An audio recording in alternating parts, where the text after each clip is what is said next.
Hi friends, ಎಲ್ಲರಿಗೂ ನಮಸ್ಕಾರ. ಎಲ್ಲೋ ಸತ್ತಿದೆ ಇಷ್ಟು ದಿನ ಶಿಷ್ಯ. ನಿನ್ನ ನೋಡದೆ ಎಷ್ಟೊಂದ್ ದಿನ ಆಗೋಯ್ತಲ್ಲೋ. ಮನೆ ಕಡೆ ಸ್ವಲ್ಪ ಕೆಲಸಗಳು ಇದ್ದಿದ್ದ ಕಾರಣ ವಿಡಿಯೋಸ್ ಮಾಡೋಕ್ಕಾಗಲಿಲ್ಲ. ದಯವಿಟ್ಟು ಕ್ಷಮೆ ಇರಲಿ ಈ ಬಡವನ ಮೇಲೆ ಅಂತ ಹೇಳ್ತಾ ವೈಜಾಗ್ ಸೀರೀಸ್ ಪಾರ್ಟ್ 4 ಸ್ವಾಗತಂ ಸುಸ್ವಾಗತಂ. ಈ ವಿಡಿಯೋನ ಯಾರಾದರೂ ಡೈರೆಕ್ಟಾಗಿ ನೋಡ್ತಿದ್ರೆ ನಿಮ್ಗೇನು ಅರ್ಥ ಆಗೋದಿಲ್ಲ. ಲಾಸ್ಟ್ ವಿಡಿಯೋ ಲಿಂಕ್ನ ಕಮೆಂಟ್ ಬಾಕ್ಸಲ್ಲಿ ಕೊಟ್ಟಿರ್ತೀನಿ, ನೋಡ್ಕೊಂಡು ಬಂದ್ಬಿಡಿ. ಕನಕದುರ್ಗಮ್ಮ ದೇವಸ್ಥಾನಕ್ಕೆ ಹೋಗ್ಬೇಕಾಗಿತ್ತು, ಆದರೆ ಸಮಯದ ಅಭಾವದಿಂದ ಹೋಗೋಕ್ಕಾಗಲಿಲ್ಲ. ದೇವ್ರಿಗೆ ಇಲ್ಲಿಂದಾನೇ ಕೈ ಮುಕ್ಕೊಂಬಿಟ್ವಿ. ಇವತ್ತು ನಾವು ಹೋಗ್ತಾ ಇರೋದು ವಿಜಯವಾಡದಿಂದ ಭೀಮವರಂಗೆ. 120 ಕಿಲೋಮೀಟರ್ ಇದೆ, ಸಿಂಗಲ್ ರೋಡ್ ಆಗಿರ್ತದೆ.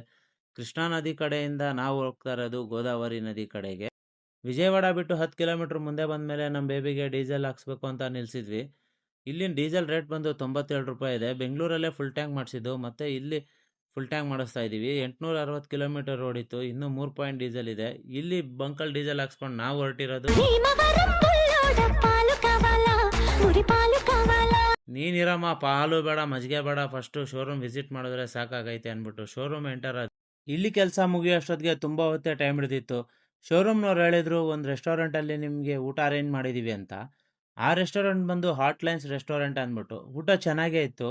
ಇಲ್ಲಿ ಕೆಲಸ ಮುಗಿಸ್ಕೊಂಡು ನಾವು ರಾಜಮಂಡ್ರಿ ಕಡೆ ಹೊರಟ್ವಿ. ದಾರಿ ಮಧ್ಯೆ ಹೋಗ್ತಿದ್ರೆ ನಮಗೊಂದು ಒಳ್ಳೆ ಸನ್ಸೆಟ್ ಪಾಯಿಂಟ್ ಸಿಕ್ತು, ಬನ್ನಿ ತೋರಿಸ್ತೀನಿ.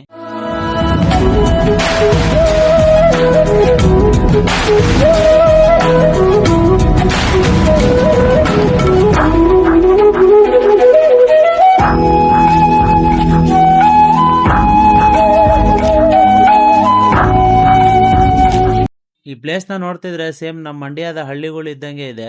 ರಾಜಮಂಡ್ರಿ ತಲುಪೋಷ್ಟೊತ್ತಿಗೆ ನೈಟ್ 8 ಗಂಟೆ ಆಗಿತ್ತು. ನಮ್ಮ ಕಸ್ಟಮರ್ ಹೇಳಿದ್ರು ಇವತ್ತು ವೈಜಾಗ್ ರೀಚ್ ಆಗಬೇಕು ಅಂತ. ದಾರಿ ಮಧ್ಯ ತುಂಬಾ ಫೇಮಸ್ ಆಗಿರೋ ಟೆಂಪಲ್ಗಳೆಲ್ಲ ವಿಸಿಟ್ ಮಾಡ್ಕೊಂಡು ಹೋಗಿದ್ವಿ. ಅದು ಯಾವ ಟೆಂಪಲು ಏನು ಅಂದ್ಬಿಟ್ಟು ನೆಕ್ಸ್ಟ್ ವೀಡಿಯೋದಲ್ಲಿ ಹೇಳ್ತೀನಿ. ಅಲ್ಲಿವರೆಗೂ ಎಲ್ಲರಿಗೂ ಟಾಟಾ ಬಾಬಾ ಹೇಳ್ತಾ ಈ ವಿಡಿಯೋನ ಎಂಡ್ ಮಾಡ್ತಾ ಇದ್ದೀನಿ.